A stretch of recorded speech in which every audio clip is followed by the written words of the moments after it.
Desde hace unos meses, mi hija Emilia, de 5 años, comenzó a hablar sola por las noches. Decía que jugaba con su amigo Julián. ¿Y quién es Julián? Le pregunté una vez mientras recogía sus juguetes. Es un señor viejito, con sombrero. Dice que me cuida desde que nací. No le di importancia al principio. Muchos niños tienen amigos imaginarios. Lo inquietante fue que nunca lo dibujaba. Cuando hacíamos actividades con crayones, dibujaba a mamá, a mí, a su maestra, a su gato de peluche, pero a Julián nunca. ¿Y por qué no dibujas a Julián, mi amor? Porque no quiere. Dice que si lo dibujo, se enoja. Esa noche me costó dormir. Aún más cuando noté que la cámara del monitor de bebé se activaba con sonido. Aunque ella no estaba hablando. Solo escuchaba una voz muy tenue, grave. Como si murmurara. Desconecté todo y traté de calmarme. Me convencí de que era interferencia, algún fallo. Pero no lo fue. Una madrugada me desperté al oír risas. Risas de Emilia, y otra más, que no reconocí. Me acerqué a su cuarto en silencio. La puerta estaba entreabierta. Dentro, la vi sentada en la alfombra, frente a una silla vacía. ¿Qué dijiste, Julián? Preguntó entre risitas. Y luego, no, eso no. No puedo decirle eso a mi papá. Me quedé helado. Grabé el audio con mi celular desde la puerta. No había nadie más. Nadie. Esa misma tarde le enseñé el audio a mi esposa. Me dijo que solo era imaginación. Que no alimentara las fantasías. Que los niños repiten frases que oyen. Pero yo no lo vi así. Esa voz. No era de una caricatura. Decidí subir el audio a un software de reconocimiento de voz que uso en mi trabajo. Trabajo con archivos legales, y usamos una IA para identificar patrones de voz en audios antiguos. Cargué el archivo, lo limpié, y lo dejé procesando, lo que me arrojó después. Me puso la piel de gallina. El resultado, alta coincidencia con archivo, audio-Julian-1975, BAV. Ese archivo lo tenía guardado en mi nube personal. Era un casete antiguo, digitalizado, donde mi abuelo Julián, fallecido hace más de 20 años, le contaba cuentos a mi papá cuando era niño. Lo había rescatado cuando limpiamos la casa de mis abuelos tras su muerte. Reproduje el archivo original. Érase una vez, un rey que vivía en una montaña de tierra y huesos. Luego el audio grabado de Emilia, el rey también tenía un trono, Julián, y la misma voz, claro, en cada hueso había un secreto. Era la misma maldita voz. Sentí como el estómago se me revolvía. No podía decirle nada a mi esposa aún. Necesitaba más pruebas. Así que escondí una cámara en la habitación de Emilia. El video la mostraba levantándose a las 3:03 de la mañana en punto, cada noche. Se sentaba en la silla vacía. Miraba fijamente al frente. Y hablaba. Pero no se movía como cuando jugaba. Estaba erguida, con las manos sobre las rodillas, los ojos abiertos. Y a veces lloraba sin hacer ruido. En uno de los videos, dijo algo que me partió el alma: ¿por qué lloraba la señora cuando la enterraste? Y la voz respondió: porque su alma no fue bien recibida. Esa noche me senté a ver todo el archivo de cámaras. Había una secuencia espeluznante. En el minuto 4:12, justo antes de que la cámara cortara por error, se veía una sombra proyectarse hacia la pared. Con forma de hombre. Con sombrero. Casi vomito. Desconecté la cámara y juré no dejarla sola de nuevo. Fui con mi padre. Le enseñé todo. Él palideció cuando escuchó el audio. Esa voz. No puede ser. Es él. Es mi padre. Le conté lo que decía Emilia. Él empezó a temblar. Y me confesó algo que nadie sabía: tu abuelo no murió de viejo. Se suicidó. Lo encontramos colgado en la habitación de servicio. Tenía la foto de tu abuela. Y la nota decía: no entrará al otro lado. ¿Por qué? Porque la enterramos en campo profano. No en tierra bendita. Él creía que el alma de ella quedaría atrapada. Volví a casa sintiendo que vivíamos en una especie de maldición. Esa noche, Emilia me dijo algo aún peor: Julián me dijo que pronto será tu turno. Ya no dormía. Mi esposa notaba mi paranoia. Yo revisaba todo: puertas, techos, marcos de ventana. Una noche, fui despertado por un sonido de rasguños. Venían desde la habitación de Emilia. Corrí. Ella dormía. Pero en el armario, sobre la madera, había rasguños. Como letras.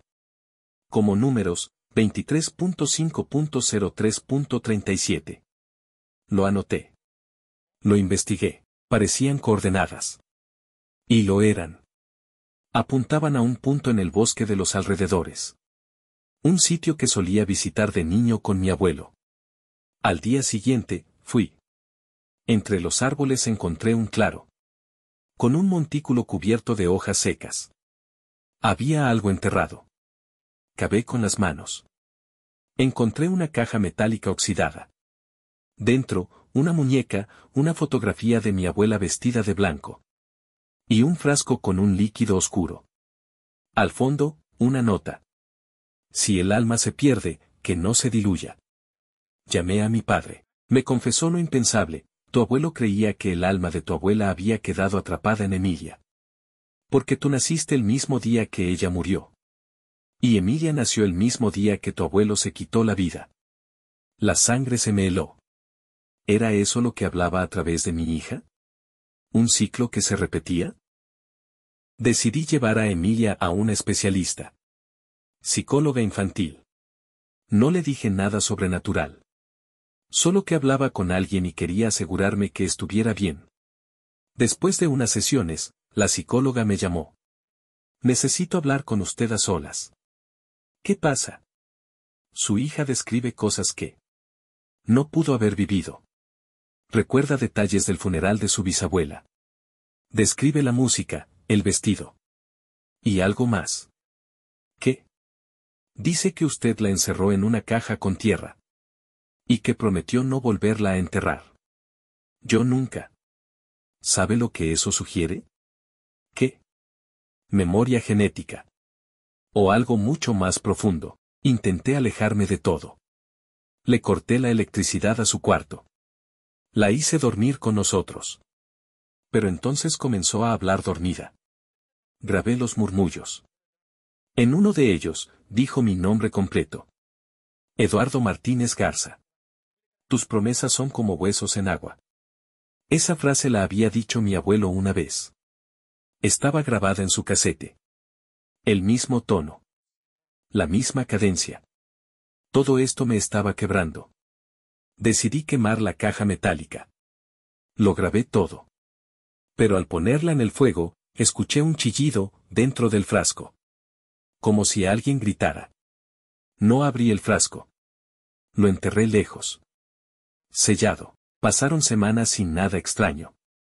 Hasta que un día Emilia trajo un dibujo del kinder. Un hombre con sombrero. Un campo. Una mujer enterrada. Un frasco sobre la tumba. Y una niña al lado con ojos vacíos. ¿Qué es esto, mi amor? Es cuando me enterraste, papi. ¿Cuándo qué? Cuando era la otra. La otra. ¿Quién? La nota estaba al reverso del dibujo. No olvides cumplir tu promesa esta vez. Esa noche, decidí enfrentarla. En voz alta, le dije al amigo: ya no tienes poder aquí. Mi hija no es tu puente. Se encendió la lámpara sin que nadie la tocara. Y Emilia abrió los ojos. Entonces, ¿a quién le dejo el alma? Hubo una semana en particular en la que todo empeoró. No pasaron cosas grandes. No hubo voces extrañas en la casa ni objetos volando. Nada de eso. Pero Emilia empezó a hacer cosas que, no sé cómo explicarlo. Cosas pequeñas. Y por eso mismo, jodidamente inquietantes. Todo comenzó con un dibujo. Estaba solo en casa. Estaba recogiendo los juguetes del suelo cuando vi una hoja debajo del sofá. Pensé que era uno de sus garabatos normales. Le encanta dibujar. Siempre lo ha hecho. Pero este dibujo me dio un escalofrío. No era uno de sus monigotes felices con nubes y arcoíris. Era otra cosa. Era un sótano. Claramente. Unas escaleras que bajaban, con sombras en los peldaños. Y al fondo, en la esquina inferior derecha, una figura encorvada. Con ojos rojos. Mal hechos, claro, como lo haría un niño. Pero jodidamente precisos para su edad. Y al lado de esa figura, un dibujo más pequeño. Un cuerpo. Boca hacia abajo. ¿Quién dibujó esto? Le pregunté cuando regresó del jardín. Tú. Yo. Sí. Tú cuando eras niño. Eso me dejó seco. Pensé que estaba jugando. Que era una broma rara. Pero su cara estaba completamente seria. ¿Y qué es lo que hay aquí abajo? Señalé el sótano. Ahí está el abuelo cuando se pone triste. Y se fue. Como si nada. Me quedé congelado con esa maldita hoja en la mano. No es que haya un sótano en nuestra casa. Ni siquiera tenemos uno. Pero lo que me perturbó no fue el dibujo en sí. Fue la seguridad con la que lo dijo. Como si hablara de un recuerdo. Como si estuviera describiendo algo real. Esa noche, noté que Emilia se despertó 2 veces. Se sentaba en la cama. No lloraba. No gritaba. Solo se sentaba y murmuraba. Pero no murmuraba como una niña. Mur, mu, ra, bea. Así. En sílabas. Rígida. Como si repitiera algo memorizado. Grabé uno de esos momentos con el celular. Y aunque el audio no era del todo claro, se oía algo como, vuelve a enterrarlo. Vuelve a enterrarlo. Le pregunté al día siguiente. Le dije que la había oído hablar. ¿A quién le decías eso, Emilia? A ti, pero cuando no sabías que eras tú. ¿Qué significa eso? Ella me miró como si fuera obvio. Cuando eras otro. Antes de mí. La llevé al pediatra. Pensé que quizá estaba teniendo sueños lúcidos o alguna parasomnia. Pero él me dijo que todo estaba normal. Que su desarrollo estaba bien. Que a veces los niños dicen cosas raras, pero yo sé que no es normal. Al día siguiente, pasó algo más. Estábamos jugando con plastilina en el comedor. Yo le ayudaba a hacer un perrito. Todo iba bien, hasta que Emilia dijo, el perrito también se fue al pozo. ¿Qué pozo? El que tenías tú en la casa azul. Cuando jugaba solo. Y juro que se me heló la sangre. Porque yo crecí en una casa azul. Lo había olvidado. Pero lo recordé de pronto. Tenía 5 o 6 años. Había un terreno baldío al fondo con un pozo seco, cerrado con una tapa de hierro oxidado. Nunca se lo conté a nadie. Ni a mi esposa. Era algo que simplemente había quedado enterrado en mi infancia. Y Emilia hablaba de él como si hubiese estado ahí. Esa noche, no pude dormir. Me senté en el pasillo frente a su puerta. Con la luz tenue del pasillo encendida. Y la oí reír. Reír sola. Reía como si alguien le estuviera contando chistes. Como si jugara con alguien. Entré. Emilia estaba sentada en la cama, mirando a la pared. ¿Con quién hablas? Con el abuelo. Dice que te va a enseñar lo que hiciste. ¿Qué hice? Él dice que si tú no lo recuerdas, se lo va a contar a mamá, y entonces me miró. Pero no con sus ojos de siempre. Me miró como si no fuera Emilia. Y sonrió. No sé cómo explicarlo. Era su boca, su cara, pero la expresión no era de una niña. Era una sonrisa de adulto. Una que no debería caber en su rostro. Me salí del cuarto. Y esa noche, soñé con el pozo. Con la tapa abierta. Y un cuerpo infantil, flotando en el fondo. Al día siguiente, traté de convencerme de que lo del sueño había sido solo eso, un maldito sueño. Pero no. Porque cuando me levanté, fui directo al estudio a revisar una caja vieja que estaba en la parte alta del armario. Y ahí estaba, una carpeta con dibujos de cuando era niño, que mi madre había guardado por nostalgia. No recordaba que existía. Entre ellos, encontré uno que me hizo temblar. Un dibujo hecho con crayolas, firmado con mi nombre infantil. Era un círculo negro, y al lado, un niño dibujado con la cara tachada.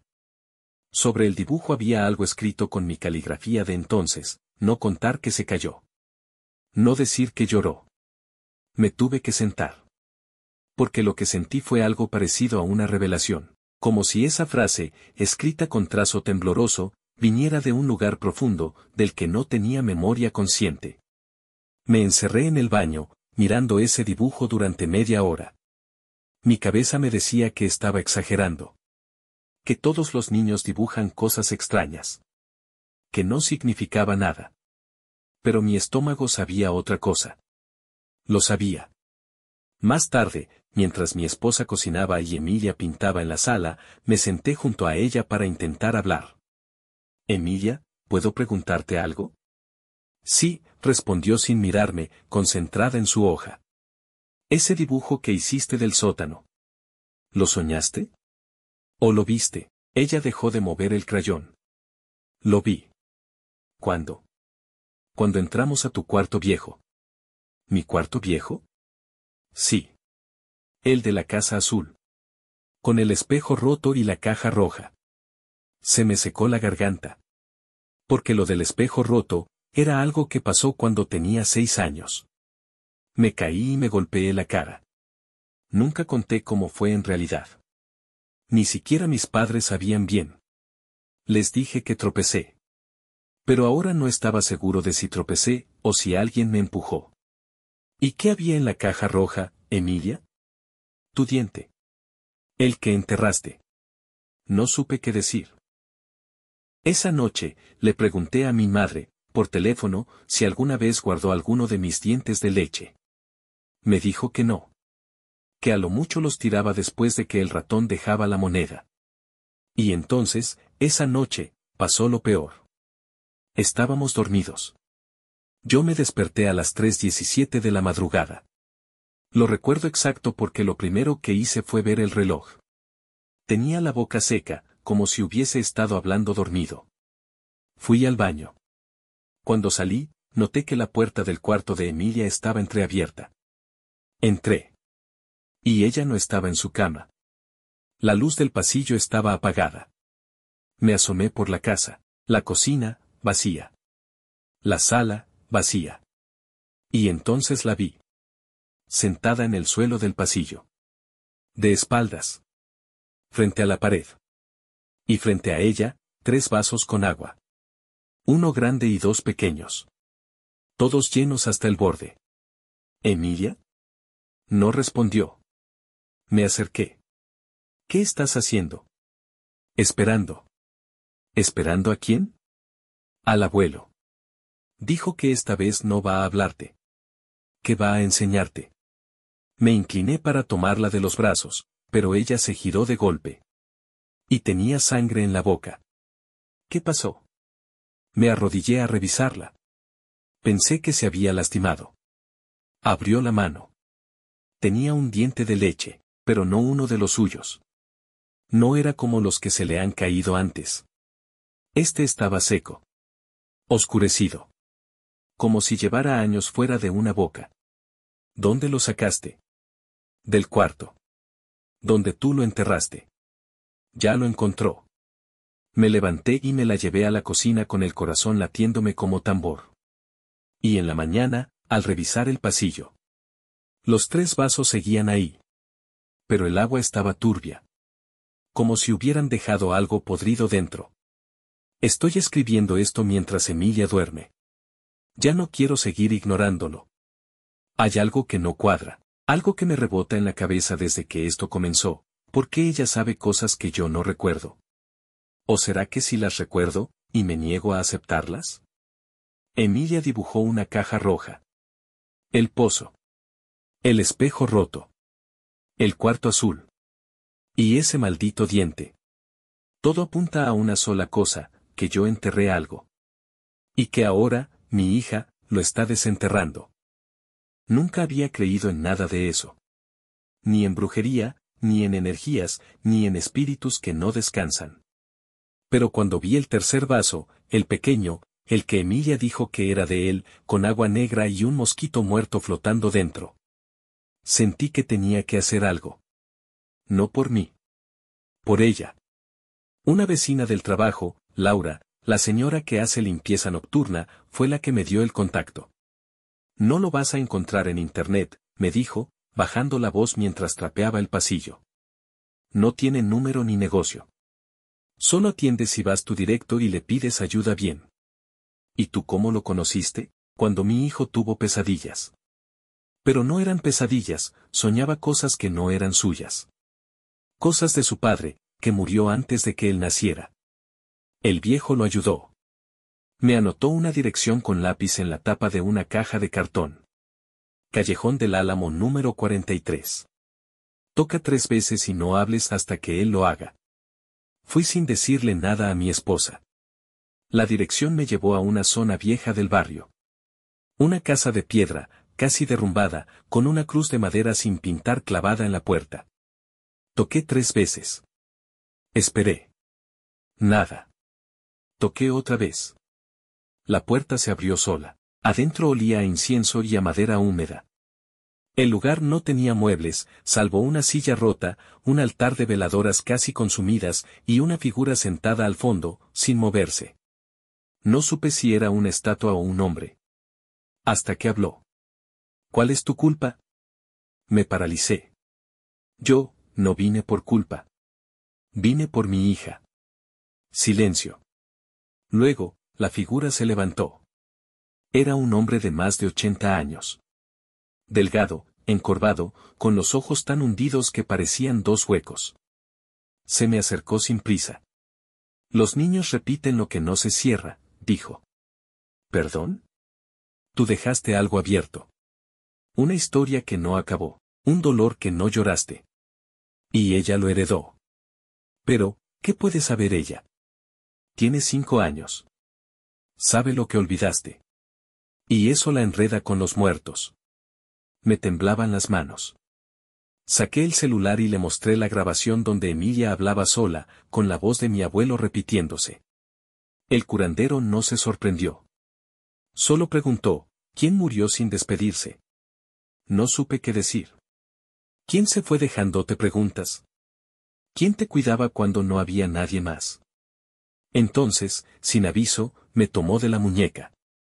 Sus dedos eran tan fríos como metal. Tu abuelo no se fue. Se quedó para que no fueras como él, pero tú lo olvidaste. Y ahora volvió, para criarla. ¿Qué dice? Que no confía en ti. Sentí como si me clavaran un cuchillo en el pecho. Apreté los dientes. ¿Qué tengo que hacer? El curandero se volteó y empezó a caminar hacia un pequeño cuarto detrás del altar.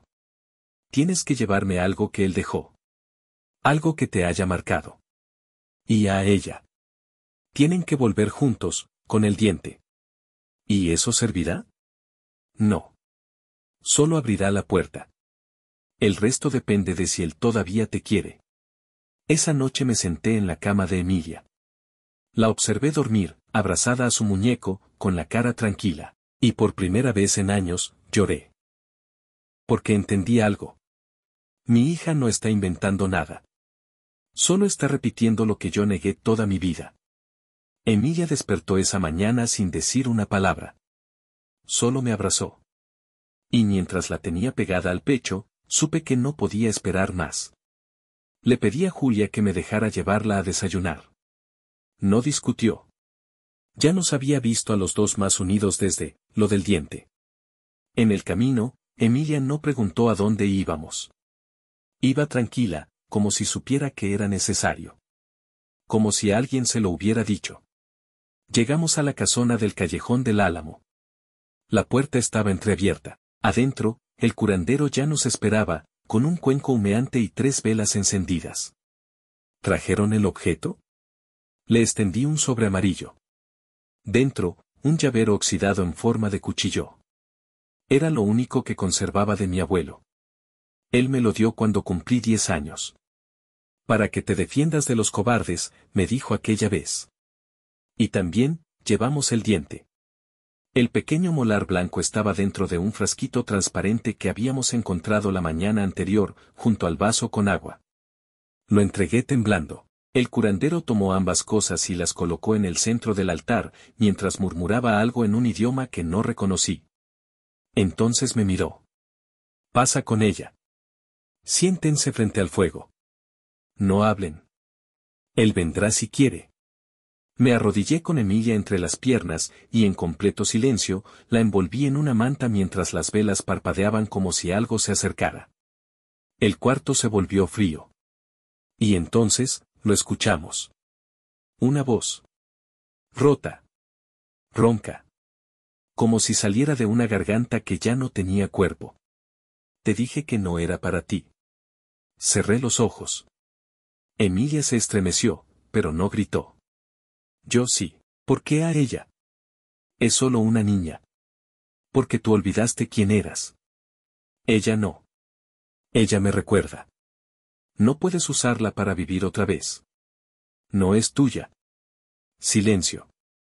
Luego, la voz respondió, ¿tú crees que estoy aquí por mí? No. Estoy aquí por ti. Porque no sabes criarla. Porque te va a doler. Porque vas a repetir todo lo que te hicieron. Me quedé helado. ¿Y tú sí sabías? ¿Tú sí fuiste perfecto? La voz bajó.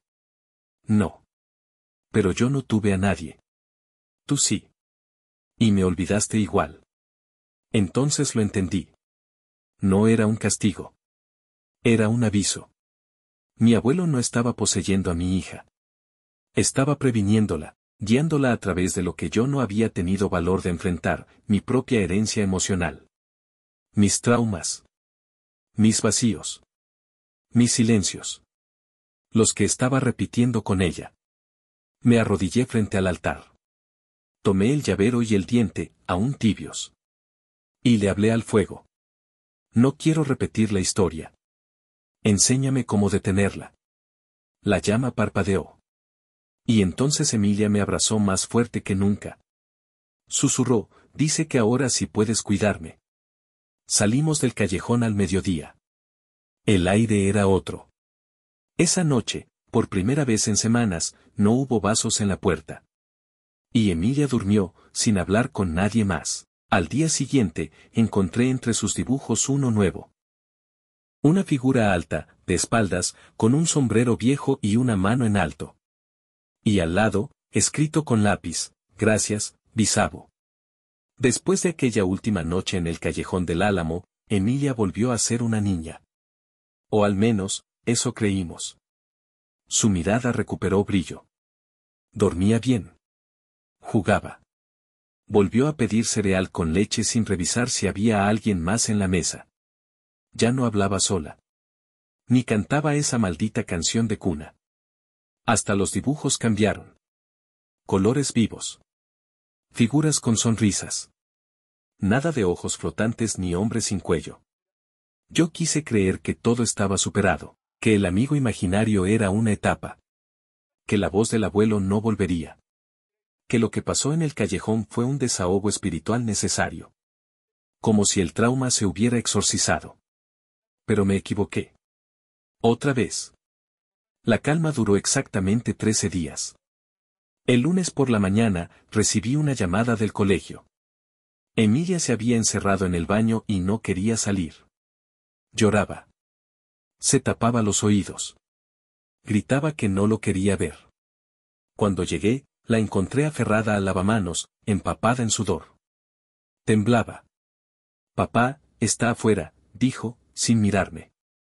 El del abrigo largo. No había nadie. Lo comprobé. Revisamos cámaras. Interrogaron al personal. Nada. Pero en la pared del baño, alguien, o algo, había escrito con crayón rojo, ella me pertenece. Esa noche, volví a revisar las grabaciones viejas. Y cometí un error. Abrí un fragmento que creía haber borrado, el primer video donde Emilia habló dormida por casi 40 minutos. Solo que esta vez, había algo más. En el fondo, como un eco agudo, otra voz surgía intercalada. Decía cosas inconexas. Como si se colaran interferencias. Pero había una frase clara, repetida al final, con un tono, casi burlón: ¿creíste que esto era por ti? No te confundas, ella es la puerta. Las cosas se intensificaron. Esa semana, Emilia amaneció con arañazos en la espalda. No como si se hubiera lastimado dormida, sino como si alguien la hubiera sujetado con fuerza. Y no solo eso. Comenzó a hablar en un idioma que ni Google Translate podía reconocer. El curandero, al que decidí volver a contactar, me dijo que parecía un dialecto ya extinto, una mezcla entre otomí y algo prehispánico oscuro. Según él, esas lenguas eran usadas por guardianes de tumbas antiguas. Para proteger los huesos, dijo. No supe si hablaba en serio o si buscaba cobrarme más, pero lo peor vino el domingo. Mi esposa, que ya se había mantenido al margen de todo esto por semanas, me llamó desde la cocina. ¿La viste? Me preguntó. ¿A quién? A Emilia. Bajó hace rato y dejó esto. Sobre la mesa había un dibujo nuevo. Una figura con cuernos, sentada en una silla. Alrededor, muchas niñas, sin ojos. Con tubos conectados a su pecho. Como si algo se las bebiera. Y en la parte inferior, escrito con tinta negra: a ella le prometieron la sangre. Pero tú rompiste el ciclo. Volví a la caja de cosas del abuelo. A sus cartas, a sus grabaciones. Encontré un casete etiquetado con fecha de 1984. Lo puse en un viejo reproductor. Era él. Decía: si algún día escuchan esta cinta, es porque no me funcionó. Yo creí poder encerrarlo en mí. Quise que terminara conmigo. Pero hay algo que no entendí. No es uno. Son muchos. Un eco con hambre. Pausa. Mi nieta no debe escucharlo. El eco va a usarla. Como usó a mi hermana, y antes a mi madre. Solo entiérrenlo. Profundo. Donde la voz no rebote. La tierra. Todo era la tierra. Llevé a Emilia al rancho donde crecí, donde el abuelo fue enterrado. Donde él mismo había escrito en su diario: si algo sale mal, tráiganla aquí. Y escuchen si la tierra canta. Y esa noche, cantó. No con melodía. No con palabras. Sino con una vibración en el suelo, como un zumbido que solo ella percibía. Emilia se puso de rodillas sobre la tumba. Cerró los ojos. Murmuró cosas. Y de pronto, gritó. No quiero ser como ella. Y entonces se desmayó. La llevamos al hospital. Los exámenes dijeron que fue un ataque febril. Que tenía deshidratación. Sueño acumulado.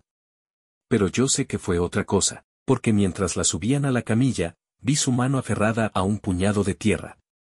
Y al llegar a casa, encontré mi nombre escrito en el espejo del baño. Con sangre. Y una frase más: tú abriste la puerta. Ahora espera que crucen. Emilia no volvió a ser la misma después de la noche en el rancho. Ni yo tampoco. Durante días, se quedó en silencio. No hablaba, no dibujaba, no jugaba. Solo me miraba con esos ojos grandes, como si supiera algo que yo no, o como si hubiera visto algo que no podía decirme. El pediatra dijo que podía ser una forma de catatonía transitoria. El psicólogo infantil, que era un bloqueo emocional postraumático. Pero yo sabía la verdad: Emilia había hablado con la tierra, y la tierra le contestó. Una semana después, me desperté de madrugada con una punzada en el pecho. No de dolor, sino de una sensación que no sé cómo describir. Como cuando sabes que algo malo está por pasar. Fui al cuarto de Emilia. La encontré sentada en el suelo, de espaldas, con una caja en las manos. La misma caja que había pertenecido a mi abuelo. ¿Dónde la sacaste? Le pregunté, con la garganta cerrada. No contestó. Solo abrió la caja, y dentro no había nada. Vacía. Como si todo lo que alguna vez contuvo, ya no estuviera. Ni cartas. Ni cintas. Ni dibujos. Nada. Solo un espejo roto. Y en el reflejo, por una milésima de segundo, lo vi. Mi abuelo. Pero no como lo recordaba. Sino, más joven, con los mismos ojos que Emilia. Y la misma sonrisa torcida. Como si, de algún modo, ya no fuera él, sino ella. Esa noche, cuando por fin se durmió, hice lo único que me quedaba. Fui al cuarto de herramientas. Saqué la pala. Manejé de regreso al rancho. Llovía. El camino estaba enfangado, pero no me importó. Llegué a la tumba de mi abuelo, y empecé a cavar como un loco. Capa tras capa. Hasta que la pala chocó con madera podrida. Y entonces lo confirmé. El ataúd estaba vacío. Lo levanté. Lo abrí. Nada. Solo una manta húmeda y una figura de barro con la forma de un niño. Me desplomé en el lodo. Temblando. Porque no solo no estaba ahí. Nunca estuvo. Al día siguiente, decidí hacer lo impensable, llevé a Emilia con un neurocientífico especializado en psicoacústica. Un amigo de un contacto lejano. No creía en brujos, ni en espíritus, pero accedió a analizar las grabaciones de las voces. Una semana después, me llamó. No sé qué tipo de micrófono usaste, pero esto no es normal. ¿Qué encontró? Las frecuencias de fondo. No son humanas. Ni naturales. Están moduladas por algo que parece un eco forzado. Como si alguien repitiera palabras desde distintas direcciones. Como si estuvieras atrapado en una caverna de voces. ¿Entonces no es falso? No, dijo. Y luego, bajando la voz, pero hay algo más. ¿Qué? Reprodujimos la grabación en distintas habitaciones. Aisladas. Sin interferencias. Y en cada una, el eco respondía diferente. Como si supiera dónde estaba. Como si adaptara el mensaje. ¿Qué quiere decir? Que esto no fue una grabación. Fue una conversación. Y aún sigue abierta. Esa frase me destruyó. Aún sigue abierta. Recordé las palabras del curandero. Si la voz cruza, no se va. Se muda. Todo lo que hice para protegerla había fracasado. El eco ahora vivía con nosotros. En cada rincón. En cada sombra. Y Emilia, mi hija, era su nuevo canal. Esa noche, mientras ella dormía, me senté frente a su puerta. Y grabé. No dije nada. Solo dejé el celular grabando, en silencio. A la mañana siguiente, revisé el audio. Minuto 17:21. Una voz susurró, ¿quieres que se calle? Minuto 17:24. Devuélveme la caja. Minuto 17:30. O quédate tú en su lugar. No he vuelto a grabar nada. Quemé la caja. Enterré los restos del espejo en cemento. Tiré cada objeto relacionado con mi abuelo al río. Pero el eco no se fue. Hoy, Emilia sonríe. Va a la escuela. Hace dibujos normales. Pero a veces, la encuentro mirando un rincón del cuarto, y frunciendo el ceño. Como si esperara una respuesta. Y yo lo sé. Sé que, en algún lugar de su cabeza, el eco sigue ahí. Esperando. Murmurando. La única diferencia es que ahora ella también le responde. Última entrada del diario de mi abuelo, fechada 1956, quien escucha al eco, abre la grieta. Y quien la abre, ya nunca duerme solo. Yo lo entiendo ahora. Porque cada noche, cuando todo está en silencio, el eco vuelve. Y siempre me dice lo mismo. Papá. Jugamos otra vez, ¿sí?